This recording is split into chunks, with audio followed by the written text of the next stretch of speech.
スイくんの使用感ジャスパルと申します。今回から無課金のボックス紹介レイディオと題しまして、無課金初期勢パルが実際に育成したポケモンを毎回1体フィーチャーして、なぜ育成したのかとか、ここが強いぜとか、ここはもうちょいあったら嬉しかったななどなど、いわゆる使用感についてお話ししていく、そんなやつをやってみようかなと思います。ちょっとやってみてね、動画伸びるようであれば続けてみようかと思いますので、ご興味ありましたらぜひグッドやハイプなどで応援いただけますと幸いです。とりあえず初回となる今回は私2アカウントプレイしているんですけれども、その中で最も SP が高いポケモン、こちらのスイくんについてお話ししていきたいなと思います。特にお話しするポケモンの順番は決めていないので、もしねこのポケモンの話が聞きたいよという子がいれば、ぜひともコメントに書き込んでみてください。今ねボックスに映っている子たちとなるんですけれども、興味がある子いらっしゃいますでしょうか。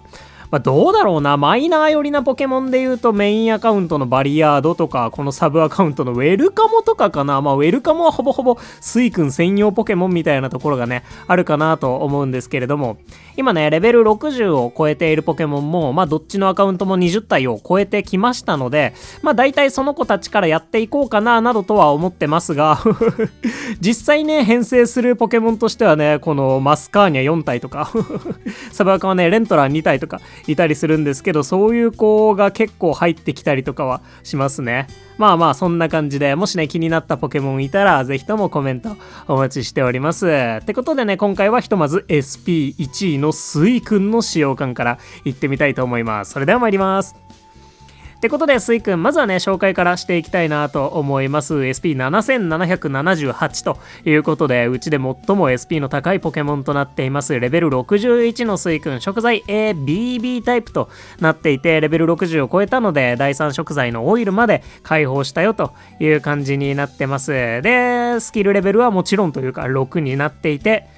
サブスキル最大所持数アップ L、 お手伝いスピード M、 スキル確率アップ M、 そして性格生意気という感じになっております。なかなかね一緒にもう2300時間ほど寝てもいるので、それなりに育成には時間かかったんだろうなというところではあるんですけれども、サブスキルもねなかなか強くて、確かにもともとお手スピ S、 スキル確率アップ S だったんですけど、いやもうさすがに強すぎないかということで、速攻サブスキルの種を入れまして、スキル金種もメインスキルの種使いましてスキルレベル6にしたよという子になってます。大体ねこう生意気で育つのがもともと遅かったというところからもめちゃめちゃアメブーストで育成をしました。そういう経緯のある子となってます。で大体ね能力的には計算ツールレノックスさんね使わせていただくと、1日のスキルの発動期待値はうちのヒーラーであるプクリンと一緒に並べていると、4回弱ぐらい 3.98 回ぐらい理論値では出せるということになってるみたいです。お手伝いブースト1日4回って相当なので、これはこの子がとんでもなく強い化け物であるという感じではありますね。で結構ね特筆すべきところが食材の数になっていて、スイくんってもともとね素の食材確率が 27.7% あると言われているポケモンなので、お手伝いスピードもかなり速いので、食材の能力がねかなり高いんですよね。っていうのも第一食材がリンゴなので、エナジーが少ないからっていうところもあって、こういうね食材の能力の調整になってるんですけど、 ABB のオイルがたくさん集められるタイプのスイくんだと、食材一応1日リンゴ8個ほど、そしてオイルが40個ほどとなっていて、素の状態でね1日50個近くの食材を集めることができる上に、お手伝いブーストってもちろんね自分の分の食材も集められるので、特にこう水タイプの頭数を増やさなかったとしても1日お手伝いブーストでリンゴプラス2個ぐらい、オイルプラス9個ぐらい集めることができるので、一応ねもうスイくん単体でオイル50個ほど集められるというね、そんな能力となってます。なのでかなりうちのオイル担当でもありますね。でまずはねこのスイくんをなぜ採用したのかっていうきっかけからお話ししていこうかなと思うんですけれども、見ていただいた通り強かったからですね。私が育成してるポケモンって大体そうかなとは思うんですけど、もともとね、例えば水タイプのポケモンたちがめちゃめちゃ強かったからスイくんをしっかり狙ってましたとかは全くなくなんなら水タイプのポケモンたち今も全然強くない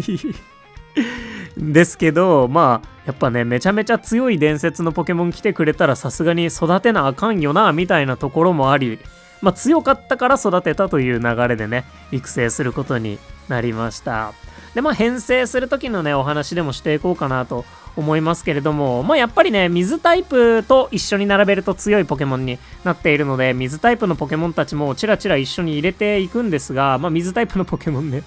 スイ君以外でレベル60になってるのがウェルカモのみということで、みんななかなかね、どうしても食材のポケモンが多いがちなので、食材構成パターンがね、強くないとなかなか育ってるに踏み切れないというところもありまして、まあこんな感じでくすぶってはおりますが、まあスイ君が強いので、こういった面々でもかなりやれているというのと、あとはやっぱりね、先ほどもお見せしたようにピュアなオイルを集める能力がかなり高くなっているので、もうね、最近は本当にレベル60を超えてからはオイルを集めるためにもはやスイ君単体で入ってもらうこともあるぐらい、オイル方面ではね、信頼できるポケモンになっていますね。まあそれ以外で言うと、まあお手伝いブーストが木の実だったり食材を集めるのには向く反面、スキルのポケモンと一緒に並べるのがあまり得意ではないということがあるので、まあなんだろうな、鍋拡張のポケモンとか料理チャンスのポケモンとか、まあ基本的にスキルのポケモンとは一緒に並べないで編成することが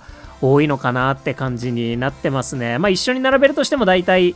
ヒーラー、うちではプクリンなんですけど、と、まあワンチャンね、水タイプの頭数になるので、イベントの時とかでね、スキルレベル上がってる時はこの直接ゲットしただけのヤドランと一緒に入ってもらうこともそれなりにはあるんだがっていうね、感じになってます。スキルのポケモンたちはまたね、スキルのポケモンたちでまとめて編成して、スイ君出す時はスイ君と相性のいいポケモンたちを編成するみたいな感じでね、編成することが多いですね。で、まあそんなね、スイ君の良かったところとかをお話ししていきましょうかね。まず良かったところで言うと、本当にこのスイ君自体の能力がめちゃめちゃあって、お手伝いブーストの期待値も相当高いっていうところで、他の水タイプのポケモンたちの強さをかなり引き上げてもらえるのがまず1個強さかなとは思いますね。本当にね、うちのポケモンたち、まあAB カメックスがいたりだとか、このね AAA なんだけど食材の補正のないカメックスがいたりだとか、AA で正確で食材が上がってるだけぐらいのヌオーがいたりみたいな感じでね、まあ決してめちゃめちゃ強いという感じではないんですけど、こんな子たちでもやっぱこのスイ君がいて一緒に編成してると、それなりにはがっつり食材集めることもできるし、キノコもね、まあなんとかはなってる現状ではあるので、やっぱ水タイプのポケモンたちの強さを相当底上げしてもらえてるのはまず1個いいところかなと思いますし、まあ水タイプに限らず、今ではね、それこそスイ君単体がオイルのポケモンとしても機能しているので、オイルをスイ君で集めつつ他のポケモンをシンプルにサポートするという用途でもかなりね、活躍をしてもらえていて、本当にチームの中心として機能してもらえてますね。それが何より良かったこと、強いところになるかなと思います。うちのね、スイ君は ABB なのでオイル個体で、まあ今までってね、オイルを最上級のレシピで使ってるのって基本的に負けん気コーヒーサラダのサラダぐらいだったんですけど、まあちょっとね、鍋拡張を重ねがけが大変だけど、カレーで新緑アボカドグラタンでもオイルをがっつり使うタイミングが作れましたし、今後ね、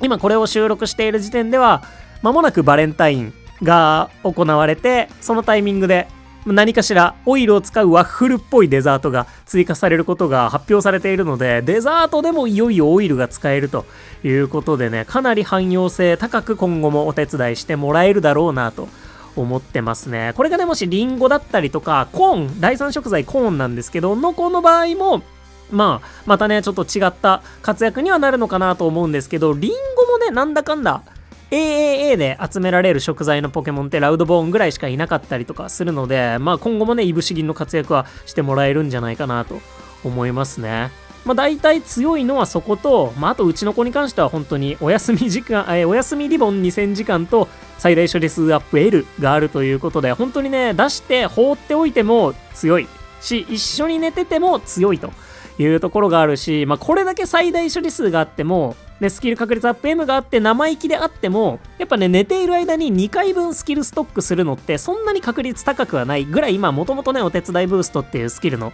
発動確率が低いんですけど、それでもね、それなりにちょいちょい2回発動してくれたりだとか、信頼が置けるので、そこの本当に適当に出しといてもね、強いというのがレベル60でオイル解放したのとも相まって非常に使いやすく編成機会のめちゃめちゃ多いポケモン。それがね、まず1個、このスイ君の使いやすさ、強さ、いいことかなと思います。で、悪かった部分というか、ちょっとね、ここ足りないんだよな、みたいに感じる部分は、マジでほとんどないかな。もうね、サブスキルに関してもこれ以上ってね、なんかお手伝いボーナスを持っててくれたらとか、睡眠 EXP ボーナスを持っててくれたらみたいな話になるかなとは思うんですけど、その場合ね、サブスキルのどこかが欠けてしまうことになるので、もうこれでも金スキルなかったけど十二分に強いし、最強クラスのサブスキルしてるんじゃないかなとは思いますね。逆に本当にお手ボとか睡眠 XP ボーナス持っててももちろん強かったなと思うんですけど、それはまたね、強さのベクトルがちょっと違うかなと思うので、足りてないなみたいな、ここもうちょっと欲しかったなと思うことはさすがに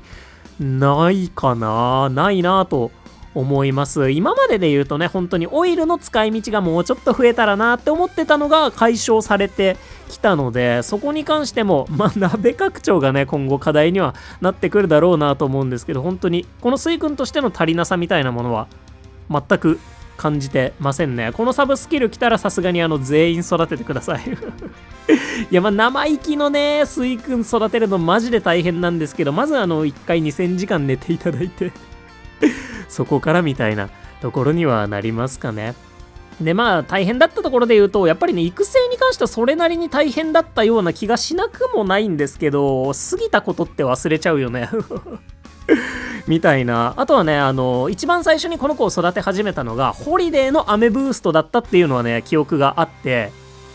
昨年、一昨年か、2024年のホリデーの雨ブーストで、まず1回レベル50のスキル確率アップを解放して、サブスキルの種入れてから育て始めるということをしていたので、一旦ね、レベル50まではガッと上げましたし、そのための雨を準備していく段階も経ていたので、やっぱね、そっからはね、一旦レベル50でスキル確率アップ M まで解放して生意気でってなると、ぶっちゃけそっからね、レベル60って趣味の領域みたいなところもあるので、スイ君に関してはね、かなりもともと食材の能力が高いポケモンだっていうのが分かっていたので、一緒にゆっくり寝ててレベルが上がってった中で、じゃあ、レベル60にしちゃおうかなと思って、頑張ってね、結果頑張って育成したんですけどぶっちゃけね、やらなくても十分強いポケモンではあると思うので、ここは本当にね、趣味っていうところまで考えると、意外とね、生意気とかでもなんとかなるよね、本当になんとかならないかもしれない要素で言うと、やっぱり夢のかけらだったりとか、サブスキルの種だったりとか、メインスキルの種、そっちになってくるかなと思うんですけど、伝説のポケモンでね、これだけ強かったら、さすがに全てのリソース系アイテムを投入するのもやむなしかなと思うので、本当にね、今後ね、新たな伝説のポケモンもきっと来てくれるんじゃないかなと思うんですけど、ぜひともね、めちゃめちゃ強い伝説のポケモンは、少なくとも現時点スイ君に関しては、もうどれだけリソース吐いてでも育てる価値あるんじゃないかなと思うので、ここも大変だったけど、悪いっていう感情はないですね。悪いというかね、大変な部分で言うとあれか、本当に編成のハードルみたいなところで、スキルのポケモンとやっぱり一緒に編成するのがちょっと大変なので、そういうチーム編成を適宜考えなきゃいけなかったりだとか、じゃあ今は鍋拡張と料理チャンスと積んでみたいな。で、このタイミングでそれが終わったら食材チームに、もうスイ君の食材チームに完全にバトンタッチしようみたいな。で、その中でじゃあ例えばプクリンの甘い蜜、うちのプクリン ABA なんですけど、プクリンの甘い蜜はもう十分あるから、スイ君と一緒にプクリンを編成するのはちょっと嫌だしな、どうしようかなみたいなじゃあ元気チャージ持ちの食材ポケモンいっぱい出そうかなみたいな。じゃあそれを考えると元気チャージ持ちの食材ポケモンがこの食材集められるから、それはまた別で集めなくていいよなみたいな、なんかそういう組み立てはちょっとめんどくさいのかなと思うところはありますが、それをね楽しめるのであればスイ君非常におすすめですね。あとは水タイプの厳選ハードルが確実に上がってるでしょうね。これはね、上がっちゃってるんじゃないかなと思いますね。このウェルカムも ABB の子で、お手伝いボーナスがあって、性格控えめ。そのお手伝いブーストって、お手伝いスピードが下がってても、ブーストがね、発動してしまえば、一定回数分お手伝いしてもらえるので、食材確率が上がってることの方が大事だろうなと思って、このまま採用したウェルカムになってるんですけど、食材確率、それなりに上がっていて、みたいな。でもお手棒持っててっていう子が、飴があったからレベル60にしましたっていう。ね、そんな感じだったりとか。で、この子もね、第3食材のミートを、解放させた方が、キャラとしてのパワーはもうぐーっと上がるし、なんなら飴も結構あるから、全然やっちゃってもいいんだけど、やった未来で、ね、ちょうどカカオの料理も来そうだなというところで、ちょっとね、今後がどうなるか、イメージがついていないので、おじけづいてやれてないと。いう状況ではあったりとか、この子もね、食材確率アップ M があるぐらいなんですよね。そこまでね、はちゃめちゃに強いというポケモンではないんですけど、ね、やっぱスイ君の横に並べるのであれば、とにかくお手伝いスピード、でも最大所持数でもなくて、食材確率が上がっていてほしい上に、やっぱね、結局食材のポケモンの厳選って食材パターンがどうかっていうのがほぼ全てみたいなとこあるじゃないですか。そこをね、超えるだから、これはスイ君の問題というよりね、シンプルに食材のポケモンの厳選ハードル高くねっていう話と、今ね、このアンバー環境というところで考えると、アンバーに水タイプのポケモンが全然登場しないから、今時点から厳選を進めていくっていうのがすごく難しいっていうのは、ちょっと大変なところだよなとは思いますかね。もしね、今後シアン EX とかが追加されるんだとしたら、そのシアン EX の水タイプのポケモンたちがどういう感じになるかみたいなのはね、一つ注目したいなと。水タイプの楽園になってるだろうなとは思うんですけどね、ぜひともそういったフィールドであることを期待したいなと思ってますね。大体そんな感じですかね。あとはもう本当にね、ミルクとかね、そのキノコとかのポケモンで別のポケモン採用しづらいとかはあるかな。そのストリンダーのね、ローのハイなストリンダーでめっちゃ強い子とかが来てくれてるんですけど、なんならね、一体レベル30のエレズンがいたりとかする中で、この子も AA でお手スピ S スキル確率アップ S (M 可能お手スピ M いじっぱりみたいな、もうはちゃめちゃにスキル使ってくれそうな子とかがいるんだけど、でもスイ君いるからハイストリンダーどうしようかなみたいな、できたらカメックスがいいよな、金スキルメインスキルの種も使わないしなみたいなね、そうこう言ってるうちになんかね、気づいたらあれですね、マスカーニャ AB マスカーニャも2体増えましたね。 AA マスカーニャと AB マスカーニャが2体いますみたいなね、ことになってたりとか、あとはね、石住まいとかもね、育てづらいんだよね。やっぱスキルで食材集めるポケモンでどうしようかなって二の足踏んじゃうんだよね。できる限りやっぱ、お手伝いブーストの強いスイ君がいるから食材のポケモンがいいなってなってるんですけど、そういった弊害というか、はあるものの、育てたことを後悔することは全くないという感じのね、スイ君になってますね。大体強いところ、ちょっと大変なところはそんな感じでしょうかね。でこのね、スイ君、今後ね、どうやって編成していこうかみたいな、今後についてのお話もさせてもらおうかなと思うんですけど、やっぱりね、お手伝いブーストダメ。私、本当にほとんどやったことがなくて、昨年のホリデーのタイミング、ホリデー2025の前にちょっとだけやったよぐらいの経験値しかないんですけど、お手伝いブーストダメもね、お手伝いブーストダメの動画も出したんですけど、とっても強い行動なので、できるなら毎週やってもいいぐらい強いんですよ。それをね、ぜひとも攻略に取り入れたいなと、これだけ強いスイ君も来てくれてますし、攻略に取り入れたいなと思ってますし、最近だとね、アンバーで活躍できるポケモンとして、ボーマンダもね、レベル60になってくれましたので、木の実のポケモンの層薄いな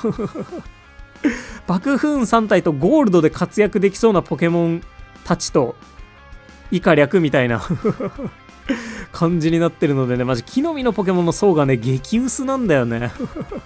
とはいえね、ボーマンダもレベル60になったので、アンバーでもね、一旦1体からでもいいのでお手札目やってみようかななんて思ってますが、本当にね、初回やった時マジで難しすぎて、お手伝いブーストダメをやりながら食材集めながらレシピレベル上げながら料理チャンスしながら鍋拡張しながらみたいなのがね、全部いっぺんにやるのマジで本当に難しくて、多分みんなそんなことしてないと思うんだけど、やりたいんだよね。今までそれで過ごしてきたからなのでね、その新たなお手ぶありのルーティーンみたいなのもちょっと開発したいなと、自分の中にね取り入れていきたいなというのがあったりするんですけど、まだちょっとやれてないと。バレンタインもあるし、もうちょっとしてからやろうとは思ってるんですけど、やりたいなと思うので、スイくんに関してはね、またお手ぶダメの実践値を貯めて話せるようになりたいなと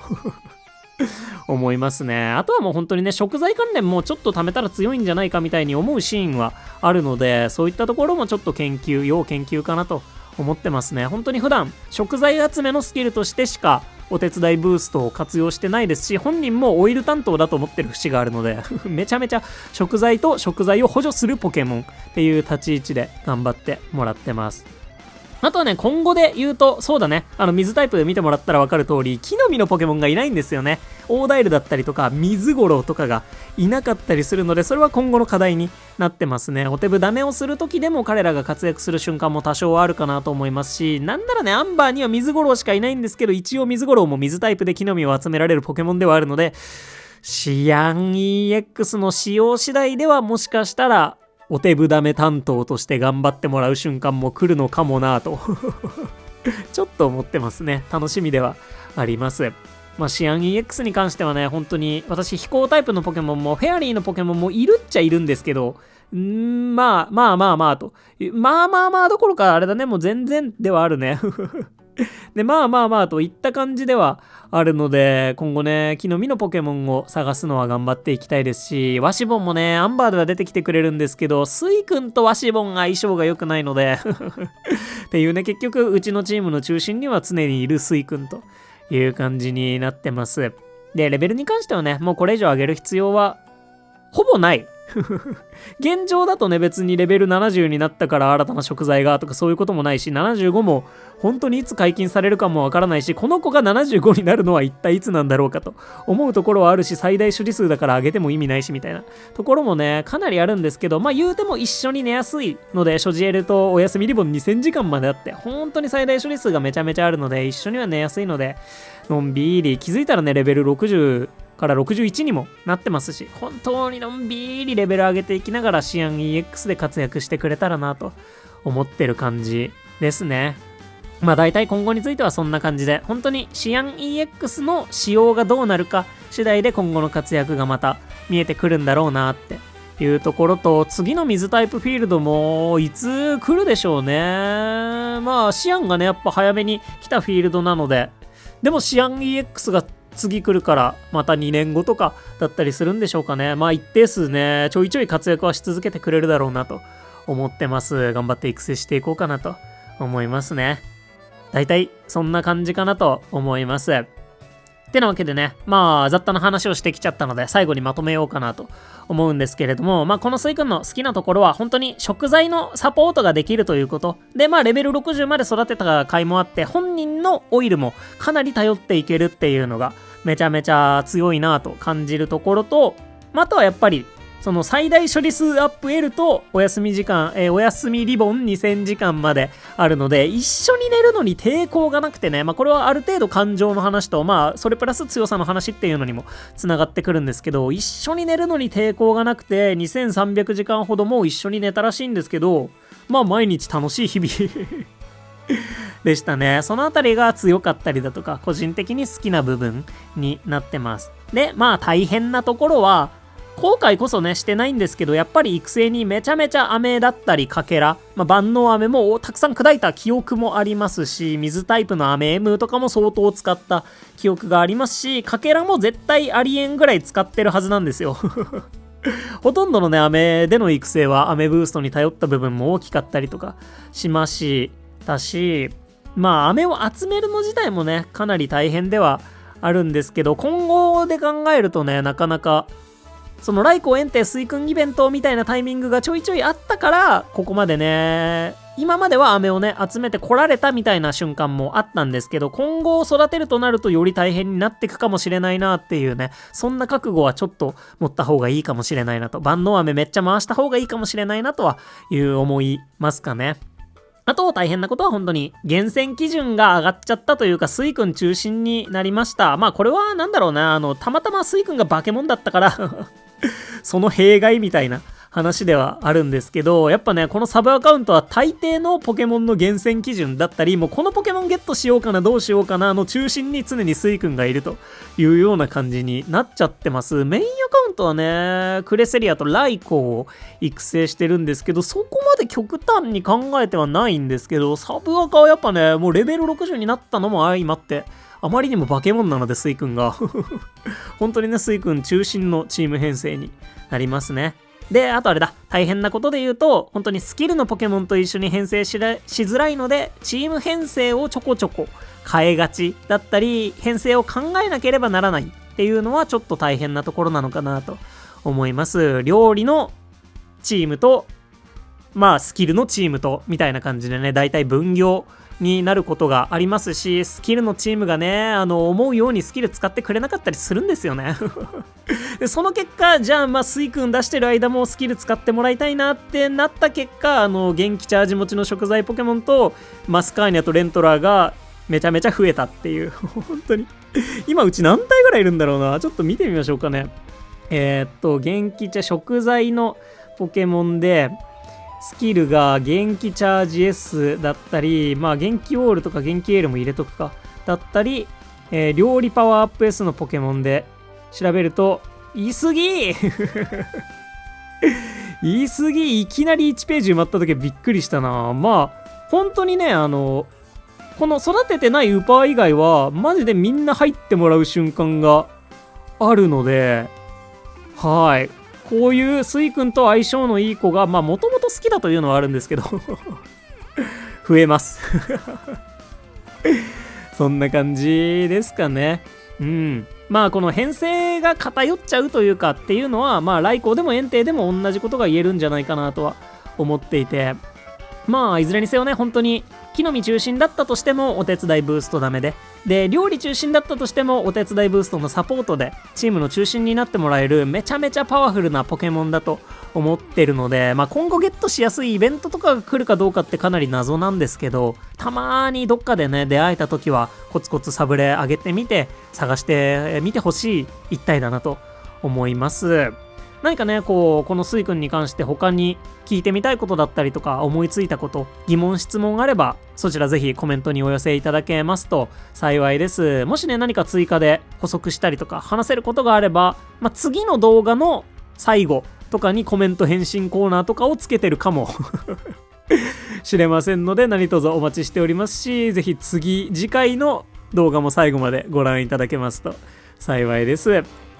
といった無課金のボックス紹介レイディオ初回となりました。今回は SP1 位のスイ君でした。ぜひね次回やってほしいポケモンのコメントもお待ちしておりますので、気になるポケモンいたらコメントを書き込んでみてください。でまあとりあえず次回に関してはねちょっと流れでライコをやろうかなと思います。この水訓編を踏まえて使用感の違いが結構あるなと体感している部分があるので、そういうお話をしようかなと思います。なのでまあその次とかにコメントを参考にして紹介するポケモンを選んでいこうかなと思いますので、何卒よろしくお願いいたします。ということでここまでご視聴いただきまして誠にありがとうございました。お相手パルでした。ぜひともグッドやハイプで応援していただけますと動画の拡散につながりまして非常に心強い助けとなります。よければねぜひお手数なんですけれどもワンアクション頂戴できますと幸いです。本当にいつもたくさんの応援ありがとうございます。それではね無課金のボックス紹介レイディをとりあえずもう少しやってみようかなと思います。まあ私がめちゃめちゃ喋るだけだったりもするのでね、本当にスイ君が次にゲットしやすくなるタイミングはいつ来ますでしょうかね。若草 EX でもさ別にライコーに出会いやすい気全くしてないんですけど、皆さんどうですか結構もう体感全くレベルでライコーに会えるなという気もしてないし、まあ、色違い出現確率アップについても気のせいプラスアルファぐらいの感じしか感じてないんですけど皆さんいかがでしょうということで、やっぱりね、伝説イベントのタイミングって大切にしなきゃなと思うので、今年もねきっとポケモンデーのタイミングとかで何かしら大きな発表があると思いますので、一旦ねこの収録時点では2月末を楽しみにして、その伝説イベントも注目いただけたらなと思います。今年は誰が来るでしょうかね。とっても楽しみです。ってことで今日も元気にいってらっしゃい。またね、バイバーイ。